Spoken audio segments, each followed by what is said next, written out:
Hello valued viewers, I hope you're all doing very well and welcome to Fenland Airfield in England, UK at a wonderful October day. The sun is out and I have with me here my friend Pilot Dave. Hello Dave. Hello everyone, how are we doing? And we've got today the privilege of flying in, sorry for the wind noise, it's going to be windy, it's a really gusty day, the mighty Yak-52, and it's going to be super exciting. So, the mighty Yak, what we know about it so far, the first thing I do know is, of course, we have it in DTS, so it's a plane I actually sort of know a bit about. And what I know is that it's a real performance monster. It's a trainer, a light trainer, it's not super fast, but it's quite a light aircraft, isn't it, Dave? It is, yeah, it weighs 1,250 kilos, so it's fairly light with a big engine on the front, about 360 horse. Roger. Now we've been up in the Chipmunk, which is obviously small, about a ton aircraft. We've also been up in the T6 Harvard, about 2.5 tons, about double this. Now this has got, Dave, a 9-cylinder radial engine. That's right, yeah, the M14P I think the engine's called. Roger, and interestingly we've got a 3-prop on this. I've only ever seen them with 2 props, so what's the idea of the 3-prop? That allows more of the horsepower to be pushed onto the propeller itself, so there's more torque available per blade, effectively. So from a 360 horsepower engine, you might get 420 out of the actual engine with the propeller as it is. Awesome, that's impressive. So if we start on the front end here, so a big old fairing 3-prop. Now, interestingly, I can't see the engines, and that's because we've got these, what do you call them, fins or cows? These are cow gills, so the gills here rotate outwards to allow the airflow in. Being a Soviet design, designed to be operated in Siberia, very cold places, warming up an air-cooled engine can take some time, so they had the gills closed for start-up and warm-up, and they're infinitely variable from the front cockpit to control the cylinder head temperature, basically. So, Dave, would you monitor the engine temperature in the cockpit and modulate the cows based on that? That's right, yeah, we have our cylinder head temperature gauge, so we keep that within a designated range and move the lever as required to keep it there, basically, yeah. Roger, okay, let's have a quick look round. So, big 9-cylinder in there. We've got, I guess, the air comes through and comes out here? Out the back of the gill, yep. So it goes, circulates around the engine and back out the rear side here, basically. Roger, okay. Onto the wing, so we've got kind of raised rivets, I guess designed to be easily manufactured. Do you know how many were manufactured? There were, I believe, about 4,000 manufactured, quite a few. So. Roger, yeah, absolutely prolific. Big fat probe, very big fat long pitot big fat probe. Why so big? When we're putting 6Gs, it needs to be fairly sturdy and it needs to be out of the way of the wings to get the best of the pitot airspeed inlet. So basically this breathes your air pressure in, so it needs to be away from the wing to get the best undisturbed airflow. Roger. Really interesting how the wing just terminates like that. Is that the original design? That is indeed, yeah. They're just built to stop, and as you can see, the aerofoil section on the end as well, so you can see the actual shape of the wing and how it flies. Okay, so we've obviously got aluminium here, probably of various thicknesses. Is this going to be kind of Spitfire-esque? What is it? Fabric? This is fabric, yeah. You can hear the drum effect perhaps on there, but yeah, fabric flight controls, nice and light. They do their job. And that's just for lightness, I guess, isn't it? Absolutely, yeah. And you'll find when we're up there, it rolls very, very well. Any problems with ballooning of that material, or is it just not getting into that kind of speed? Not the speed ranges we're flying in this, no. It doesn't actually suck up a little bit. You see some ridges here when you deform it, but it's not anywhere near where we'd be worried about it. Roger, these look like trim tabs, but I'm guessing they're not. They are, they're fixed trim tabs, so these are set on the ground, so you'd fly the aeroplane, if you felt you had a bit of left stick, you'd tell the ground crew and they'd bend the tab basically.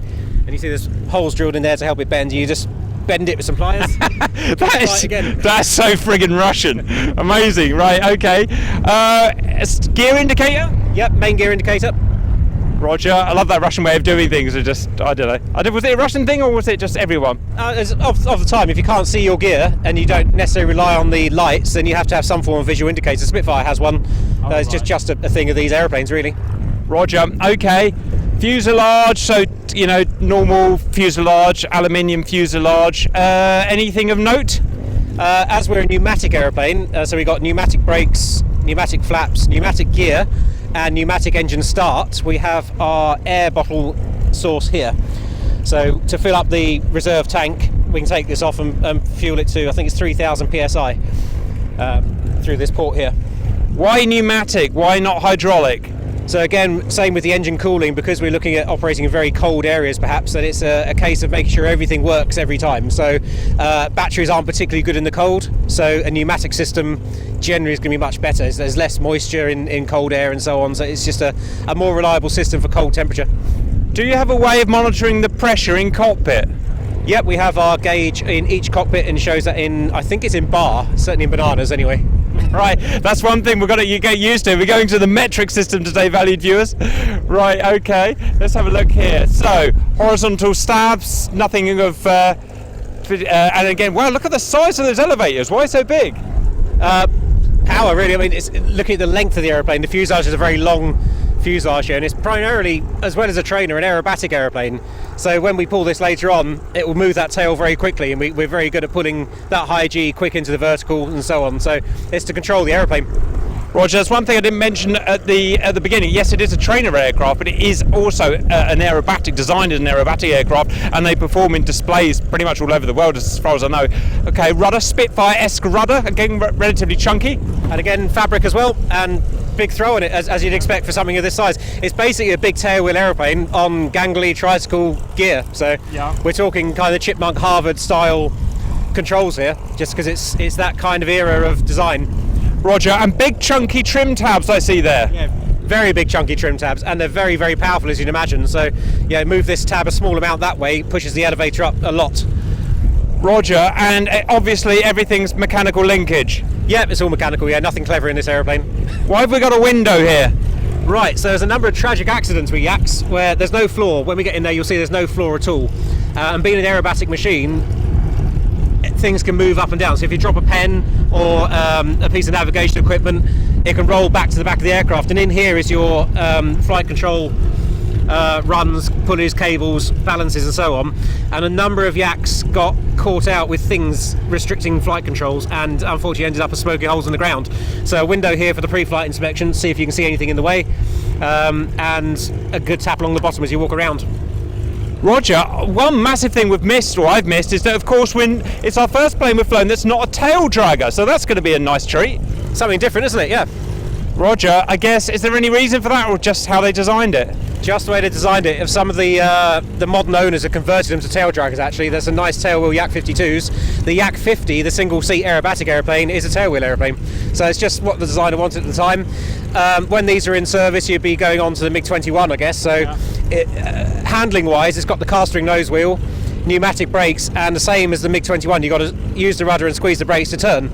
So. Roger, so there's like a bias valve again in there, but for the pneumatics, yeah? That's right, and the transition wise, it make it handle like the aeroplane you're going to fly on the front line. Yep, makes complete sense. Okay, that's the rear end. Sorry about the noise, but it's an active airfield. Have a quick look at the gear, Dave.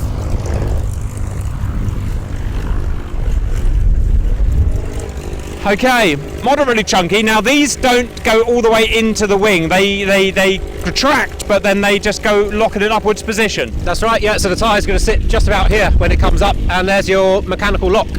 So this will latch into the locking system of the gear. It just slides up and goes clunk. Roger, also an oil cooler, and that's controllable from the cockpit. Yeah, indeed, exactly the same reason for the gills, and actually the oil is overcooled on this aeroplane, so most of the time you're flying with it shut. Roger, okay, anything before we look at the cockpit? Don't think so. It's split flaps on this like a Spitfire, and full length split flaps on the underside of the wing. Otherwise, it's just an aeroplane. It's a very basic machine. Roger. Welcome back, viewers. I'm now in the rear cockpit of the Yak-52, and immediately it's kind of worrying. It's not like any aircraft I've been in. I am kind of sitting a bit like I would expect if I was in a racing car. I'm really low down, hunkered really low down, and it's kind of weird. Visibility is, it's okay-ish out the front. Oh, I'm going to be sitting on a parachute, aren't I? Yeah, be slightly higher. Oh, okay. So visibility probably would be pretty good. The canopy's a lot tighter than I thought it would be, Dave. When that goes back, you're not going to have a vast amount of room, but I guess it's a small plane at the end of the day. Yeah, there's no blown canopy on this. It's flat-sided, so from the back seat, it's pretty abysmal, actually, the visibility, but it's good fun. Roger, Dave. Do we have a very rough, for my mental arithmetic, kilometres per hour to knots? Don't bother. Just use bananas in this. So. Roger. Okay, Dave. Speedo, we've got IAS kilometres an hour. That's it, yep. We've got an ADI with slip gauge, and it's inoperable, but that's okay. The actual gyro is inoperable, the slip gauge will work. Roger, okay. I've RPM in percent of the prop. Yeah, RPM speed of propeller, yep, in percentage. Roger. What you don't have in the back is a manifold gauge, so the engine power. So, like the Harvard, we had our inches and RPM. Roger. On this, we have atmospheres and percentage. Roger. Why does the rear guy who's learning to fly the plane not have that? The rear guy is the instructor usually, but why he doesn't have the gauge, I've no idea, because you really want to know the students doing the right thing. Right. So, yeah, pass. All right, weird. Inoperable here, but we have a barometric altimeter in meters. In meters. So it does actually work, but because it's in meters, it's listed as inop. Roger. So it does actually work. What is that? Millibars? I can't remember what they use. No, they're not millibars. What are they? Yes. Yeah. I've got you there. Bananas. Right, we have a HSI, a Russian HSI, which is pretty cool. Does that work? It does work, yes. And you can set your heading, and the pointer will head round to where you're heading, and so on. Of course. So, yeah. Right, I remember using that. Okay, I mean, you know what immediately comes back to me here, Dave, is MiG-21. Exactly, I'm feeling it all over. Right, we have a vertical speed indicator. Sorry about the camera, it's popping out of focus, and that's annoying. Vertical speed indicator with a yaw slip and turn indicator? That's it, yep. Combined VSI and turn slip indicator. How does the turn, just remind me how the turn indicator works? The needle should roll the direction you're banking by 10, 20, 30 degrees, and the ball is pushed out, so you need to step on that with the rudder. Roger. So you balance. Chronometer? Chronometer, yep. We've got some engine bits. So CHT, that's your important one for the gills on the front. What does that mean? Is that cylinder head temperature? Yeah. Right. So you've got a sensor in there picking it up. That's right, yeah. Hundreds of degrees. Hundreds of degrees centigrade, yeah. And we use the lever in the front cockpit to move the gills on the front of the aeroplane to let the airflow in or out to maintain around about 170, 180. Fuel pressure in bananas, oil pressure in bananas, and oil temperature. That's just going to be, actually, I'll say bananas, it's just going to be metric Celsius, isn't it? Yeah, so Celsius for the temperature. I think it's PSI. PSI. How interesting. Right, so that's that lot, Dave. We've got our gear thing. I've never understood how to, I'm not going to touch the gear handle today, but what's the little bit on the left? Because it's all automated in game. So that will stop you from moving the gear up. You can't put the gear up now because that locks in the way, and you just slide that across, and now you could move the gears to the up position. Obviously, we're not going to do that now because it will, like the Spitfire, sit on its belly. Ah, nice. Above that, what's that? Is that pneumatic? That's your air pressure gauges. We've got our normal air and our emergency reserve air. Roger, noted. Flaps up and down indicator. Are those gear up and down? So gear up, 3 reds, gear down, 3 greens. Flaps, annoyingly, up is green and down is orange. Welcome to Russia. Plane flies you. Yeah. Okay, magnetos? Magnetos, yep. 1, 2 and both. Engine start there. We've got a test light. First cabin ignition. What the juice is that? Where are you looking? There. Right, yeah, so as it's a instructional airframe, you can turn things off. And you can see that split pin, so we can't use that these days, but you could turn ignition systems off, you can turn various instruments off on the other side. Right. So it's just failures for students. Testing failures, you're sure. Big red lever, that almost invariably means fuel cock. Fire valve cut-off, yeah, so not actually a fuel cock. We don't use it in normal life to secure the aeroplane, but if you do have a fire, you turn that off and it shuts everything away from the engine. Roger, noted. Propeller RPM? Propeller RPM. Slash pitch? Yep, or that's is the it? one. Yep. Yeah, so pitch and RPM are the same thing, so you control the pitch with that lever to get the RPM you desire. So when you take off, are you just going to leave it in one setting? Leave it at fine pitch, so we'll have 100% for takeoff. Once we're airborne, we'll bring it out to 82%, and then the manifold pressure comes back on the throttle as well. Roger, I'm finally starting to learn about propeller RPM slash pitch. It's taken a while to go into my little brain. We've got obviously throttle there, you know, throttle. Push to talk. Push to talk. And then very important for you later, push to talk intercom. There's not a hot mic on this. That one to talk to me, and that one for air traffic. Okay, well I do have that in my muscle memory from games, so that's fine. Is that a friction lever down there? That's a friction lever there, yep. I will just jump one. Is that is that an approach marker? For the markers, the outer beacons. Yep, that's the one. Isn't it? Yep. Okay. Operable in game, non-operable here. We don't have the radio equipment left in here to do ILS type beacon approaches. Roger, roger. Big thunking wheel for the elevator, I'm guessing? Yep, elevator trim. Good. No rudder trim. I've got something there. Is that flaps? That's flap lever, yep. Roger. Anything over here? A modern thing? That's your radio. Roger. Are these for failures? Those are the failures, yeah. So you can see they're written on there, instrument failures, pitot failures. You can turn the airspeed indicator off, Right. the gyros off. So that's for training. That's for training your guy. Yeah. Right side is your emergency air valve. Yep. So should the gear not come down with the real air, or you've lost the main pressure air, you can move that one to get the reserve tank. Dave, I think I've just seen an old Arc 15 set. You have. Look, my first look at a real Arc 15. That's beautiful, guys. Wonderful piece of tech. Well, probably terrible, but how about that? They won't pick up any beacons around here, Dave. You're all on the wrong freaks. Definitely not. Right. I believe that's my lot. Rudder bar. Rudder bar with nice leather stirrups. Oh, nice. So wow. you want your feet under there when Yep. we're flying, just to get, A, not to crush the leather down, but B, Yeah. just keep your feet on the pedals when we're doing negative G. Roger, roger. And there's my wheel brake thingy, pushy lever. What Yep. do you call it? Yeah. Brake lever, yep. That's on there. Pneumatic brake. Ah, did you hear that? Any of Here you? we go again. I'll need to turn the air on. You'll hear it later. Roger. And what's the button on the stick? Button on the top does smoke. I'll snuff my bombs. Right. No, unfortunately not, no. Right. And when you have a go later, you'll feel it's a very high stick. It feels unnaturally high. The chipmunk's kind of down here somewhere. You've got a lot of throw on that though, Dave, right? An awful lot. Look at that. Huge amount of travel. So Sorry, one thing we've missed. Oh, accelerometer. We've got to -6. I hope not. We'll be dead. we'll do that. Right, Yep. brilliant. And up to, God, 9. This is what I was saying. Oh, no, it's not to 9, not to 7. But this is such a performance beast. And those are genuine Russian indicators. Look at them, viewers. Yep. Wow. Translated in the front, you'll be glad to hear. So in game they translate automatically, and that's my lot, right? one thing I love about the Yak, for some reason, there's a screen between you and. That's weird, I've isn't it? no idea It's why. like if you want to shut the guy up, stop talking, That's yeah. it, yep. Right. All right. Lovely, Dave. We're going to start her up.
So looking at Cockpit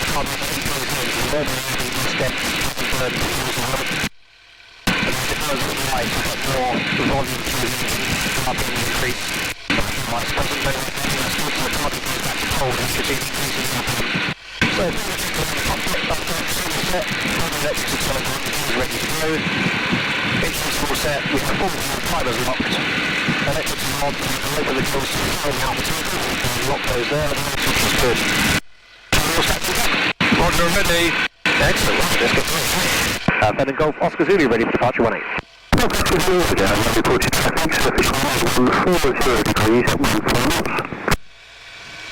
Oscar Zulu, roger, and lining up. Golf Oscar Zulu rolling.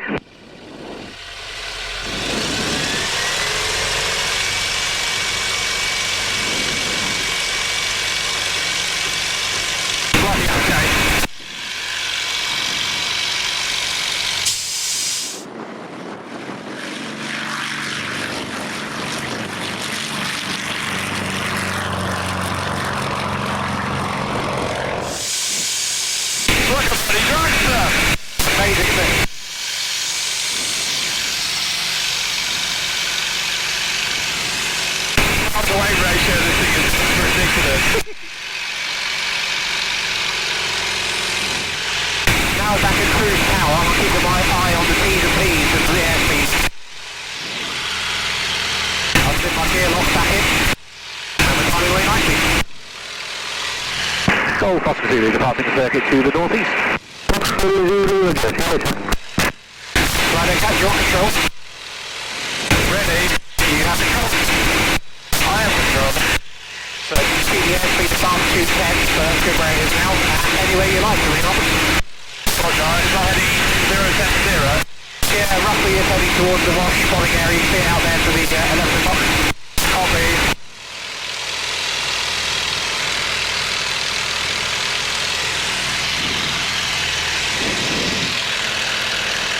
It's a monster, isn't it? Yeah, it's bloody awesome. It doesn't need much rudder though, for some reason. No, it's very well harmonised, it does well. It's an aerobatic type, so everything is very sensitive, very well harmonised. Copy.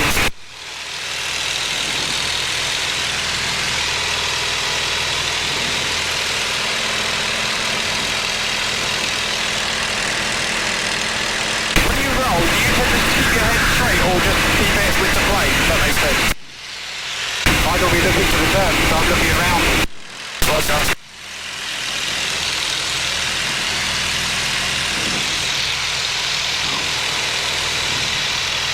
Try a bit of rudder. Yeah, go for it. That's so weird, man. That's something you just can't get in the simulator. That's way in your feel. You can feel it. Yeah, that's always missing in the simulator. It's very hard to work out when you need rudder. Yeah. Now, believe it or not, into the 1930s, the design philosophy for the British was that you turn with rudder and just use the aileron to keep the wings level. Wow. So very uncomfortable flat turns. Yeah, nice. So something like the Tiger Box is very rudder sensitive. Yeah.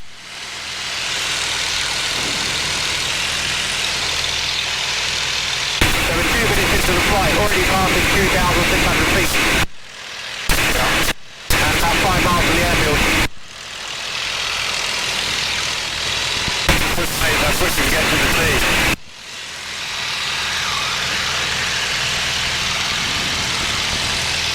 Yeah, it's about 10 miles north of centre to get to the wash.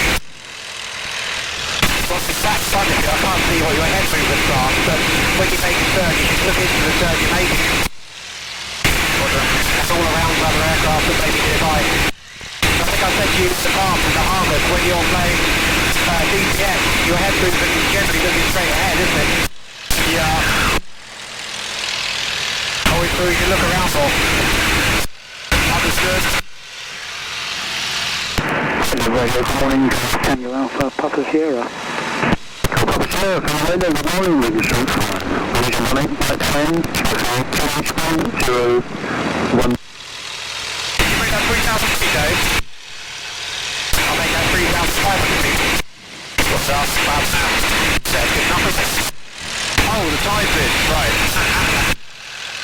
I was trying to figure that out. Yes, you can see the hard targets are down underwater. Wow. Do you want to fly a roll yourself, sir? Is that a roll? A roll, yep. Just pop the nose down, get 256. Bring it back to the right and roll it to the right.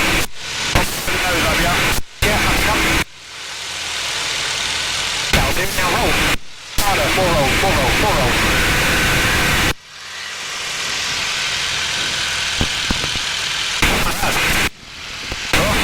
Very good, if you like.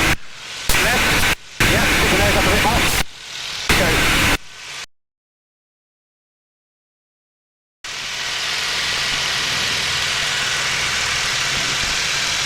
Nice.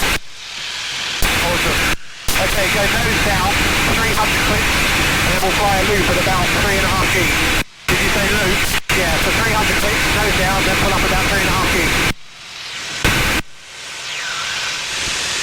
Yes, good. Good rate, yeah. Keep pulling, keep pulling. Keep it going. Very nice. 0-100 clicks, perfect.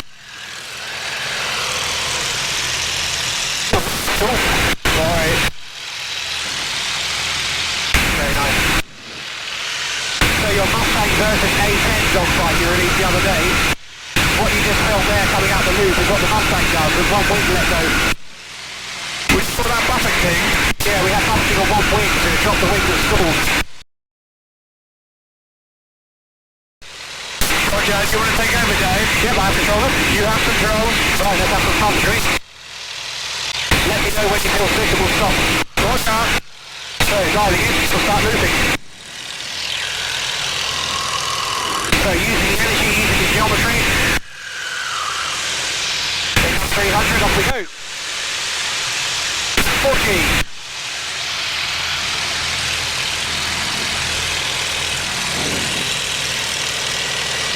Slow down the top, put it through. 2G, 3G, 4G. Up into a roll.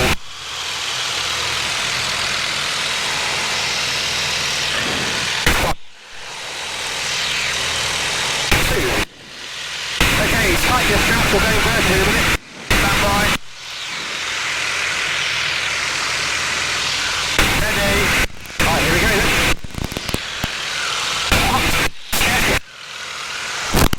Roll, check, push. Oh, that's so weird, Dave. It's nasty, isn't it? That's hefty level. And we're going to pull this, we're going to go to positive corner. Pulling through now. Squeeze, squeeze.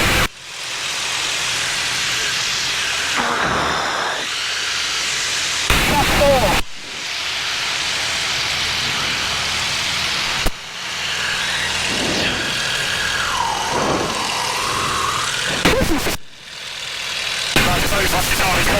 That's after this. You did a change there of 6G, minus 2 to plus 4. Go for a barrel roll, here we go. Up. Roll, runner, roll, runner. And now to the left. 4 graceful, up the car, be easy over, more like the hardest. Roll it over the top.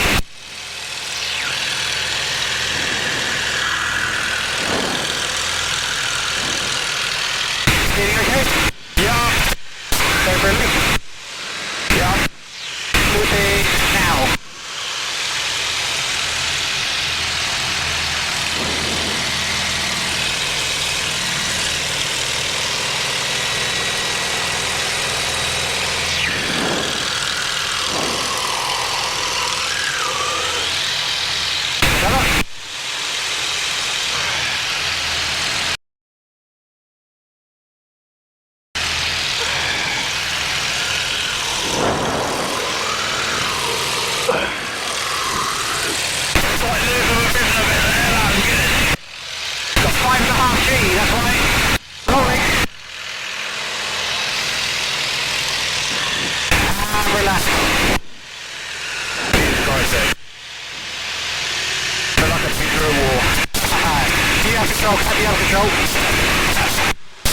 Actually holding the camera, Dave. Can you keep control? Control, yeah.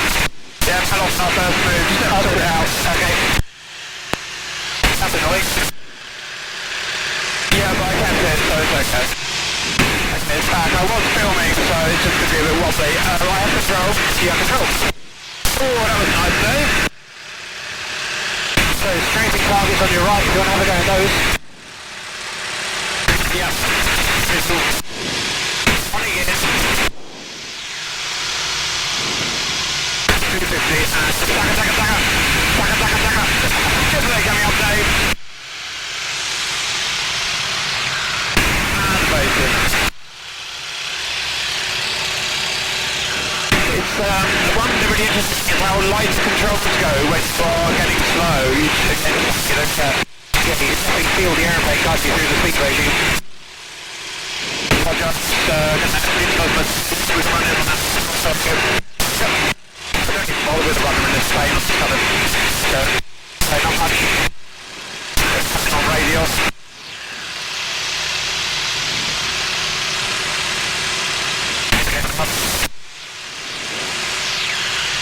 250 is lining up, running in.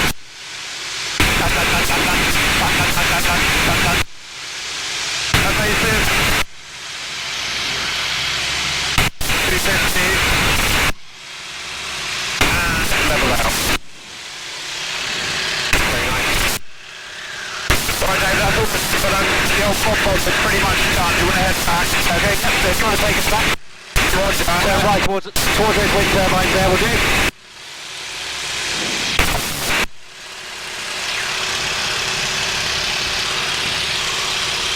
I didn't say the heading was. Out there, that heading will do. Your gyro compass in the back is accurate, so we'll do it visually. Roger. What altitude are you on?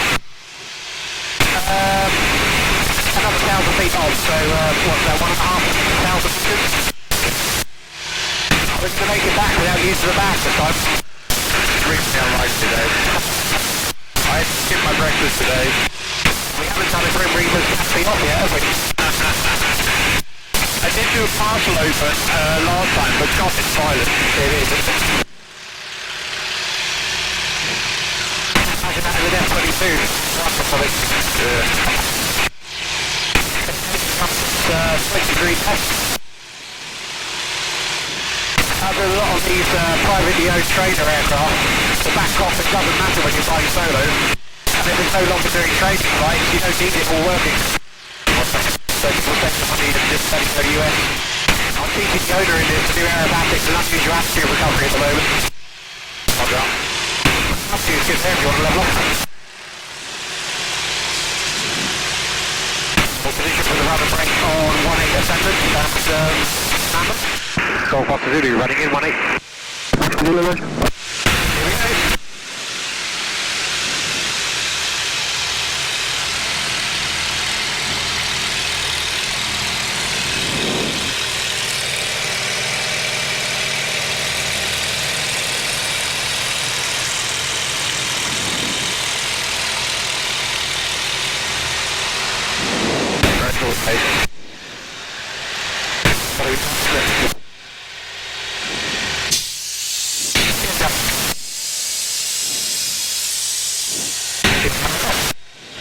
Golf Oscar Zulu, laid down with 1-8. Golf Oscar Zulu with you. Shortly had a couple of departures. And Golf Oscar Zulu, final 1-8. Roger. Satisfying 1 for 0 degrees, 1 2 knots.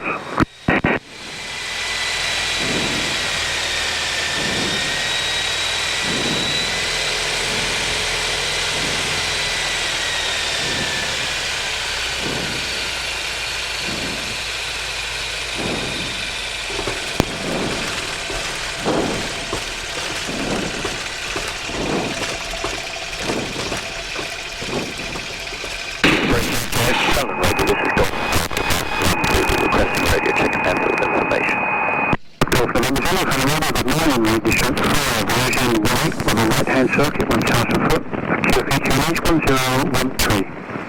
Roger, Oscar Zulu. Oscar Zulu, Roger, thank you. Placeable.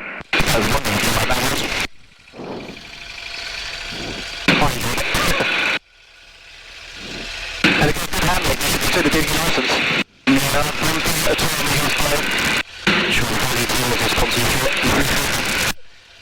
Golf Oscar Zulu crossing 1-8. Golf Oscar Zulu, Roger, is moving for traffic to effect.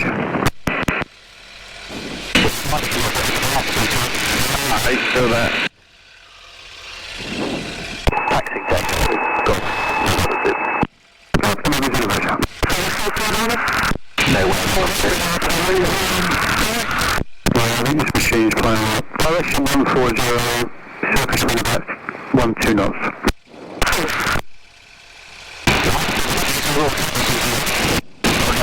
Welcome back. I feel absolutely terrible, but that is the Yak. I knew it was going to be a beast, I knew it was going to be difficult, but that was amazing, especially that negative G. And one thing we didn't talk about, Dave, is the ability for the Yak to do negative G due to its design. You can literally sit it on its back and stay there. Yeah, so the oil system will allow you up to 3 minutes inverted, and the fuel obviously on pressure on a pump. So yeah, everything flows quite nicely for up to 3 minutes in the Yak. Then you've got to roll it back the right way up for 2 minutes before you can go again. But yeah. Also the roll rate, I mean, I guess it's an average wingspan, but the roll's crazy. Is that because of aileron authority? Yeah, so huge ailerons on the end of those little stubby wings. The anhedral, so the wingtips dip down rather than lift up, and the rotation of the engine as well. So going to the right is a lot faster than rolling to the left. Roger. Now this is not a commercial complaint, so I can't offer people to come and do it, unfortunately. So I guess we're really lucky. But anything else to add on it? I think you'll probably agree from flying it. It handles very nicely, very much like the DCS model actually. In sim, I think they captured it very well. Yeah, same here actually, and also incredibly light controls as well, especially compared to the Harvard again, because it is quite a light plane, and really, I'm not saying twitchy is not the right word, but responsive, really super responsive controls. Yeah, very responsive, and as you saw in the vertical manoeuvres, if you've got the speed on, you can just hold it in the vertical for any time you like almost. If you did that in the Harvard, you'd be stalled before you even got there. So same with the Chipmunk. So the power to weight, the lightness, the harmonisation of the controls, just a delight to fly. Lovely aeroplane. Roger, thank you very much, Dave. I need to go and recover because I am a mere human. That's it, ready? Thanks very much. Thanks for coming. See you again soon.